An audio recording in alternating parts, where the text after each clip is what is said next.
Isaías 52:13 nos dice: He aquí que mi siervo será prosperado, será engrandecido y exaltado, y será puesto muy en alto. Continuaremos estudiando este tema de la cruz. Bienvenidos.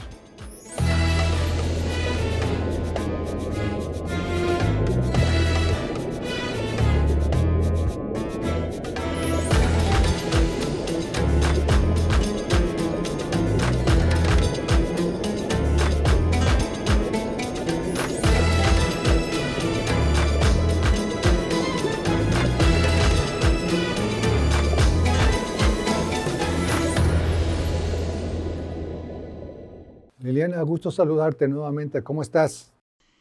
Bueno, un saludo muy especial para todos. Aquí continuando con este tema que es tan hermoso, tan profundo y que espero que también toque el corazón hoy de todos. Bien, seguimos con este tema. ¿Quién es este siervo sufriente del que habla el profeta? Cuando nosotros estamos revisando todo el tema de la cruz, claro que cuando escuchamos la palabra siervo sufriente, pues nos vamos a enfocar directamente en Yeshua, porque nosotros creemos en él y nos fue revelado Yeshua precisamente a través de la cruz. Pero algo que es muy interesante y vamos a ver hoy, es que nosotros relacionamos Isaías, en el profeta Isaías, nosotros relacionamos al siervo sufriente directamente con Isaías 53. Pero resulta que en los dos últimos versos de Isaías 52 encontramos unas claves que definitivamente nos van a servir no solamente para que nuestra fe crezca, para que nosotros podamos profundizar como con la bendición de la enseñanza de cada día del Eterno, sino también para defender nuestra fe en este tiempo cuando está siendo siempre toda nuestra creencia tan atacada. Vamos a ir a estudiar hoy en relación a todos estos misterios de la cruz. Vamos a estudiar los últimos versos de Isaías 52 para que podamos aprender con toda certeza quién es el siervo sufriente, cuál es la identidad de ese siervo. Leamos en primer lugar lo que nos dice Isaías 52:13. Nos dice la palabra del Eterno: he aquí que mi siervo será prosperado, será engrandecido y exaltado, y será puesto muy en alto. Aquí nos da el Eterno unas palabras que para nosotros, bueno, en nuestro idioma ya las entendemos sin problema, pero que cuando nos vamos directamente al hebreo, nosotros vamos a encontrar un significado que va un poco más allá de lo que nosotros de manera correcta hemos aprendido, y les voy a mostrar por qué. Esas palabras prosperado, engrandecido, exaltado y puesto muy en alto son palabras que tienen una conexión directa con la identidad del siervo sufriente. Nosotros sabemos, todos lo creemos, yo sé que todos los que me están escuchando hoy, nosotros creemos que Yeshua es Dios, no tenemos ninguna duda. Nosotros sabemos que Él es la imagen visible del Dios invisible, como nos dijo Pablo. Nosotros sabemos que Él es la palabra de Dios, que Él es Dios, no tenemos duda. Pero muy bueno poder sustentar y poder aprender, porque el enemigo se levanta con una oposición bastante fuerte que la vamos a ver en el programa de hoy. Que cuando nos dice ser prosperado, hay versiones de las escrituras donde dice que actuará con sabiduría, pero la palabra hebrea allí para ese ser prosperado es la palabra sakal, que nos está hablando de prosperar, de crecer, de ir por todas partes, de llenar, digamos como en otras palabras, llenar la tierra con el conocimiento de él. Ser engrandecido, porque nos dice Isaías 52 que el siervo era prosperado, engrandecido. Aquí viene una palabra que es muy interesante. En hebreo es la palabra rum, y esa palabra rum significa ser grande, pero significa ser levantado sobre todo lo que hay. Fíjese, es distinto cuando decimos algo en español, engrandecido, pero la palabra rum es sobre todo lo que hay, es puesto en primerísimo lugar. Entonces, también significa levantar al mismo tiempo, pero aquí nosotros en relación al siervo sufriente lo estamos viendo. Cuando nos dice que será exaltado, también es la palabra nasá. Y esa palabra también nos lleva a que Él sea tomado y muy interesante que esa palabra en hebreo se relaciona también con la palabra quitar y perdonar, que no sucede en español. Entonces, si nosotros vamos uniendo todos estos punticos que encontramos en Isaías 52, nosotros ya estamos viendo que ese siervo sufriente va a ser prosperado, sacal, que va a tener éxito y va a ser conocido, digamos, a nivel del mundo. Será engrandecido más que todo en la tierra, que será exaltado, Nasá, pero que se levantará para cargar con él y quitar el pecado o perdonar también el pecado. O sea, todo esto nosotros nos va ampliando el conocimiento que tenemos del siervo, pero nos afirma que ese siervo sufriente es Yeshua. Por último, nos dice que será puesto muy en alto. Allí la palabra hebrea que se utiliza es la palabra Gabá, que de nuevo nos dice que ese puesto muy en alto es exaltado sobre todo. Pero, ¿qué sucede? Bueno, muchas cosas pudieran ser exaltadas sobre todo, pero miremos datos que nos amplían esta enseñanza de hoy. Si nosotros tenemos ya esos datos en mente y nos vamos a Isaías 57, 15, nosotros vamos a leer estas palabras. Así dice el alto y sublime. ¿Y qué palabras se utilizan en hebreo allí en la concordancia hebrea? ¿Qué palabras se utilizan? Las palabras rum y nazar. ¿Quién es el alto y sublime? Solo el Eterno. No hay otro que pueda compararse. No hay un ser humano que nosotros podamos decir que es alto y sublime. O sea, esas son palabras que aplican únicamente al Todopoderoso. Entonces nos sigue diciendo Isaías 57, 15, utilizando las mismas palabras. Nos dice, yo habito en la altura y la santidad. Habito con el quebrantado y el humilde de espíritu, para hacer vivir el espíritu de los humildes y para vivificar el corazón de los quebrantados. Si ven, ahí es donde nosotros nos damos cuenta que el único que puede ser Rum y Nasá, el único que puede ser levantado y prosperado es el Eterno, porque él mismo lo está diciendo. Él es el que habita en la altura, él es el que habita en la santidad, él es el que viene con el quebrantado para hacernos revivir, para darnos una vida nueva.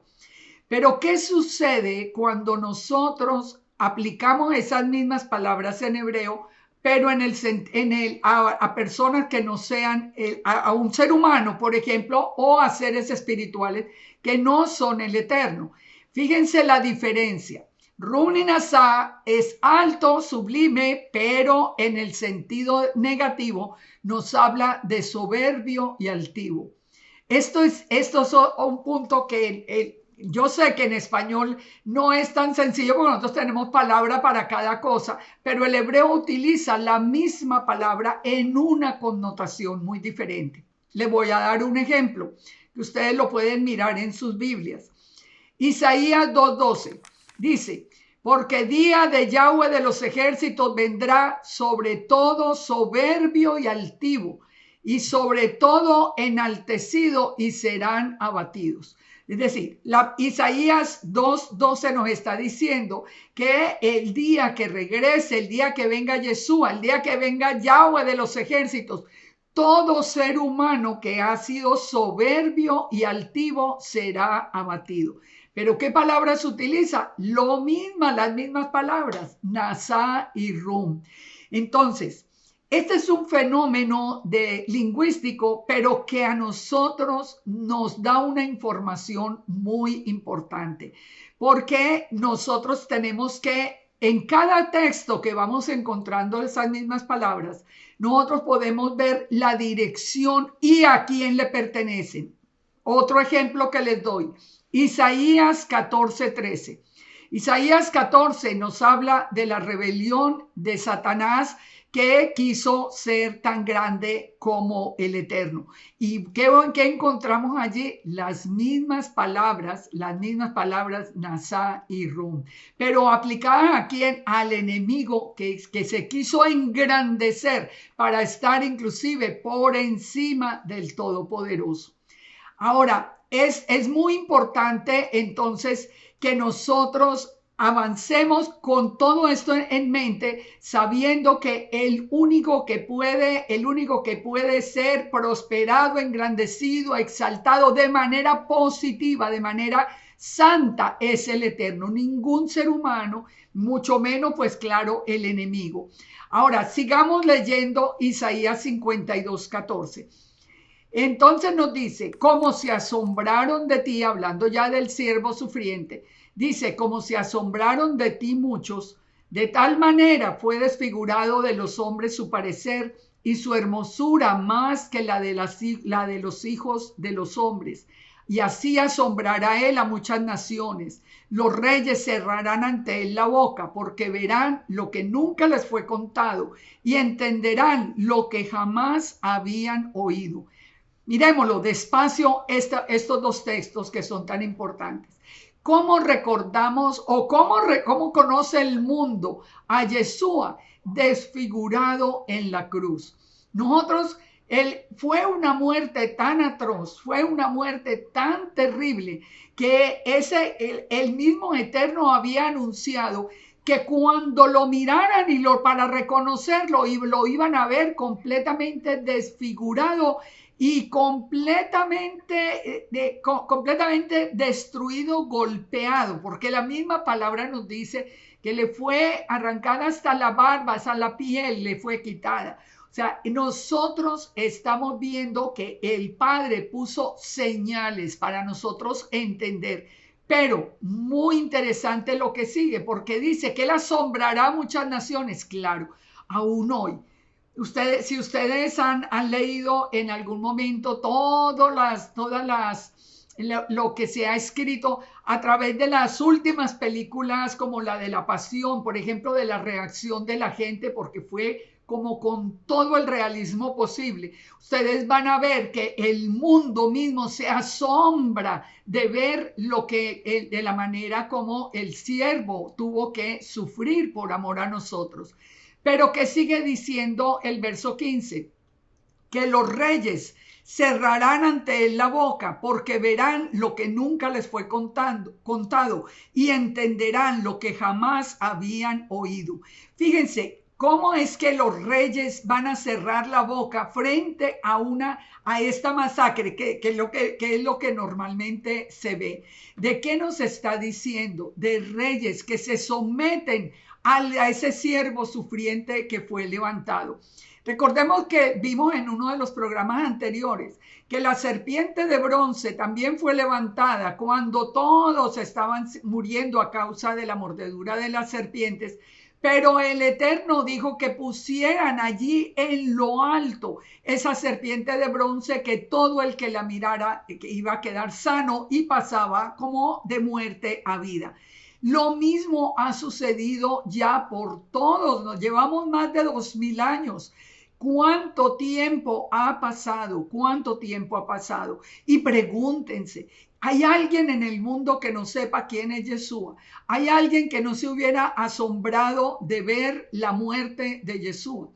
Todos se quieren quitar la culpa. Eso fue tal, eso fue el otro, eso fue, porque nadie quiere asumir. Pero nosotros sí entendemos realmente que fue nuestro pecado. Él debía derramar hasta la última gota de sangre. Por eso han pasado los siglos y un día veremos, como nos dice la palabra, veremos aún a los reyes, no solamente asombrados, sino Ellos verán lo que nunca les fue contado. Ellos mismos vendrán a postrarse delante del Rey de Reyes.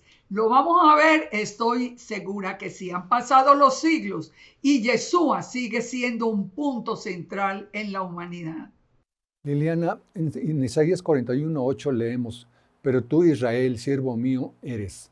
Y sabemos que la Biblia nombra como siervos a Moisés, a David, a Pablo, a los apóstoles. ¿Cómo sabemos que el siervo sufriente se refiere a Yeshua? Sí, y hoy esa es una pregunta que viene de la discusión actual.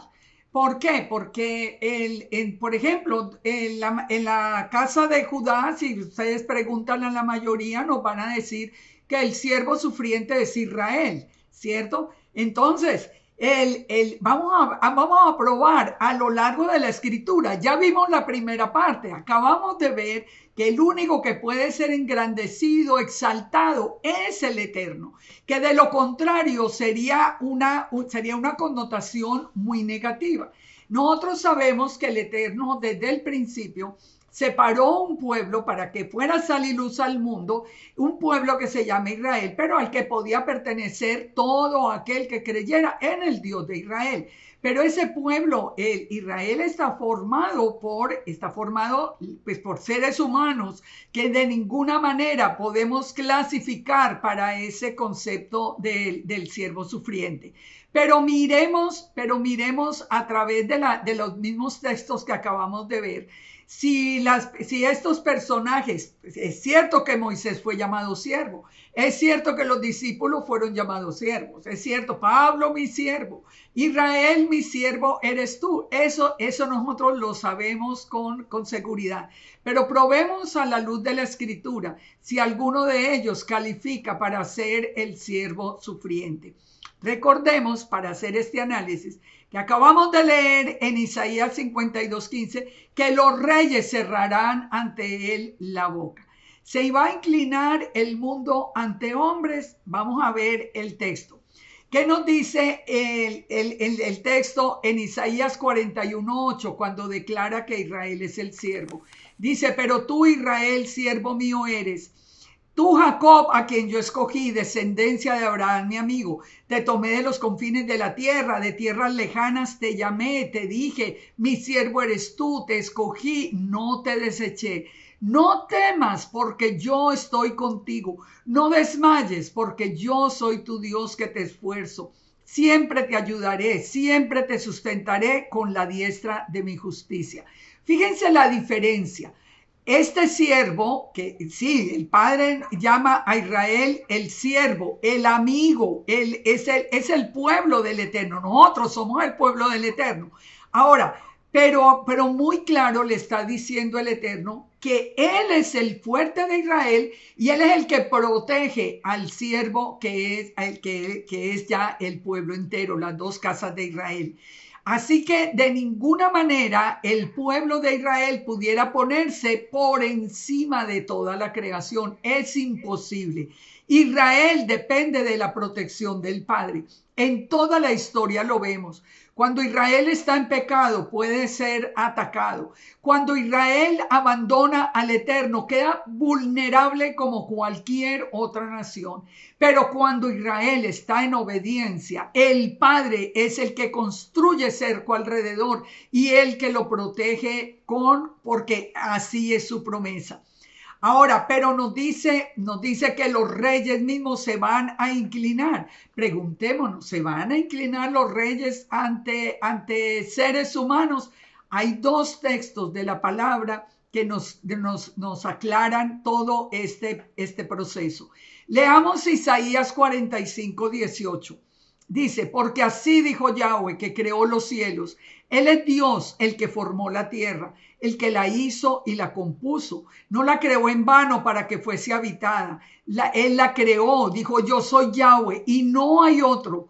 No hablé en secreto, en un lugar oscuro de la tierra. No dije a la descendencia de Jacob, en vano me buscáis. Yo soy Yahweh, que hablo justicia, que anuncio rectitud.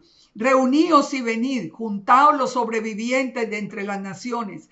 No tienen conocimiento aquellos que erigen el madero de su ídolo y los que ruegan a un Dios que nos salva.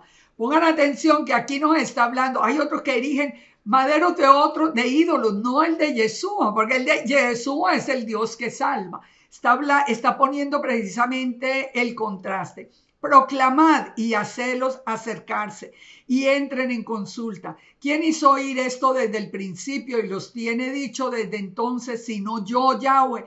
No hay más Dios que yo, Dios justo, Salvador, ningún otro fuera de mí. Mirad a mí, sed salvos, todos los términos de la tierra, porque yo soy Dios y no hay nadie más. Aquí va el Eterno confirmando que Él es el único Dios poderoso. Pero miren lo que nos dice el verso 23. Por mí mismo hice un juramento, de mi boca salió palabra en justicia y no será revocada. Está diciendo el Padre Todopoderoso. Dice, de mi boca salió palabra, que ante mí se doblará toda rodilla y jurará toda lengua. Y se dirá, ciertamente en Yahweh está la justicia y la fuerza. A él vendrán y todos los que contra él se enardecen serán avergonzados. En Yahweh será justificada y se gloriará toda la descendencia de Israel. Entonces, miremos hasta acá. ¿Qué está diciendo el Eterno? El mundo entero doblará su rodilla delante de mí porque yo soy el Dios que creó los cielos y la tierra. Porque no hay otro Dios. Porque ustedes van a venir, ustedes se juntan, ustedes me pueden conocer. Nosotros sabemos cómo es el amor y la misericordia del Padre. Pero nadie, ningún ser humano puede tener el sitio del Eterno. Ninguno. Porque ni siquiera hay otro Dios con él. Y nos dice, yo soy Yahweh y no hay otro. Los dioses de los hombres son dioses falsos. El hombre puede hacer de los hombres dioses, pero se va a doblar la rodilla de toda la creación delante de un hombre. No. Ahora, leamos lo que nos dice Romanos 14:11, que nos confirma esa palabra. Nos dice, porque está escrito, vivo yo, dice el Señor, que ante mí se doblará toda rodilla y toda lengua confesará a Yud-Hei Bab-Hei, a Yahweh, de manera que cada uno de nosotros dará cuenta a Dios de sí. Esto no lo está diciendo Pablo, está repitiendo las mismas palabras de Isaías 45. ¿Y qué nos dice Filipenses 2:5? Filipenses 2:5 nos dice, haya pues en vosotros este sentir que hubo también en Cristo Jesús, en Yeshua el Mesías, el cual siendo en forma de Dios, no estimó el ser igual a Dios como cosa a que aferrarse, sino que se despojó a sí mismo tomando la forma de siervo, hecho semejante a los hombres. Aquí nos viene confirmando la misma palabra que acabamos de leer en Romanos 14 y en el profeta Isaías, que delante del Eterno es que se va a doblar toda rodilla. ¿Qué nos empieza a decir Filipenses? Nos empieza diciéndonos algo que es absolutamente claro para nosotros, pero no para todos en este tiempo. Que Yeshua no estimó el ser igual a Dios, el ser uno con el Eterno, sino que se despojó de su divinidad y tomó la forma de siervo. Y estando en la condición de hombre, se humilló a sí mismo, haciéndose obediente de muerte y muerte de cruz. Esto es muy importante de entenderlo, porque el que murió en la cruz es el Eterno ya, de la palabra del Eterno en la forma de un hombre, pero es divino, no era un hombre común y corriente. Ahí es donde nosotros podemos volver a confirmar todo el texto que estamos viendo en el programa de hoy. Solo que se despojó de su condición, se despojó de su divinidad y se hizo un hombre para morir en la cruz. Dice, por lo cual el Eterno lo exaltó hasta lo sumo y le dio un nombre que es sobre todo nombre, O sea, no hay nadie en la tierra que pueda equipararse a él, para que en el nombre de Yeshua se doble toda rodilla de los que están en los cielos y en la tierra y debajo de la tierra. Así que desde el mismo Isaías 52, volvamos a mirar, todos los reyes, hasta los reyes doblarán, doblarán sus pies delante del Eterno. ¿Por qué delante de Yeshua? Porque el siervo sufriente es la imagen visible de Elohim, porque es divino sin duda alguna. Usted oye decir que es un hombre como muchas personas pretenden hoy. Eso es absolutamente blasfemo por fuera de la palabra. Y dice que toda lengua va a confesar en el futuro que Yeshua es Adonai, que Yeshua es el Señor. La palabra es Adonai, que Yeshua es el Señor para gloria del Dios Padre. Por eso, cuando nosotros empezamos a unir todos estos textos, tenemos que estar tan agradecidos con el Todopoderoso de cuánto nos ha enseñado en este tiempo. Aunque el enemigo se levante y venga a atacar como lo está haciendo en este tiempo, el Padre nos ha dado a nosotros ahora esa posibilidad de conocer la palabra de una manera mucho más profunda, para que nosotros no nos movamos de ninguna manera del camino. Pensemos entonces y terminemos pensando en esa pregunta que hicimos. ¿Podrá ser el siervo sufriente Israel? De ninguna manera. ¿Cualquier otro hombre? De ninguna manera. No existe ni existirá nadie que pueda tener y apropiarse, digamos, de ese título del siervo sufriente. Porque como vamos a ver en los programas posteriores, en el próximo programa que entramos a estudiar con la ayuda del Padre, Isaías 53, nos vamos a dar cuenta también de una condición que nos acaba de confirmar todo lo que hemos visto en este programa de hoy. Porque el siervo sufriente, y esto se los adelanto para que podamos unir todos los textos, el siervo sufriente nunca pecó. Todo hombre peca. El único que no tiene pecado, porque es la imagen visible del Padre mismo, porque es Dios, porque es alto, sublime y santo, por encima de todo el mundo, es Yeshua. Así que el único que califica para ser ese siervo sufriente. Yo de todos estos textos, de todos estos programas donde hemos venido analizando este misterio de la cruz, lo que más anhelo y le pido al Eterno es que a través de su Espíritu Santo, Él ponga cada palabra que estamos viendo en el corazón nuestro, para que en el momento en que nosotros empecemos a ser zarandeados fuertemente, porque el enemigo viene contra todos los creyentes en Yeshua y nosotros tenemos que estar preparados. Así que yo le pido al Eterno que cada palabra el Padre la ponga en el corazón nuestro. El Padre quite toda dureza del corazón, nos dé la revelación, nos dé la sabiduría y nos dé la fortaleza para que diga lo que diga el mundo. Nosotros que desde hoy nos postramos delante del Eterno, pero con amor y con gozo, podamos ver el día de mañana que todo el mundo, aún los reyes, se postrarán delante de Él. Esto es un mensaje poderoso, profundo y maravilloso que yo quiero que esté en su vida. Bien, Liliana, continuaremos con más del misterio de la cruz de Yeshua. Vamos a continuar, no se pierdan los programas siguientes y vayan a los anteriores. El Padre los bendiga y nos guarde a todos. Shalom, shalom. Shalom a todos, muchas bendiciones. En 1 de Crónicas 29:11 nos dice: Tuya es, oh Yahweh, la magnificencia y el poder, la gloria, la victoria y el honor, porque todas las cosas que están en los cielos y en la tierra son tuyas. Tuyo, oh Yahweh, es el reino, y tú eres excelso sobre todos. Nos vemos en el próximo programa. Shalom.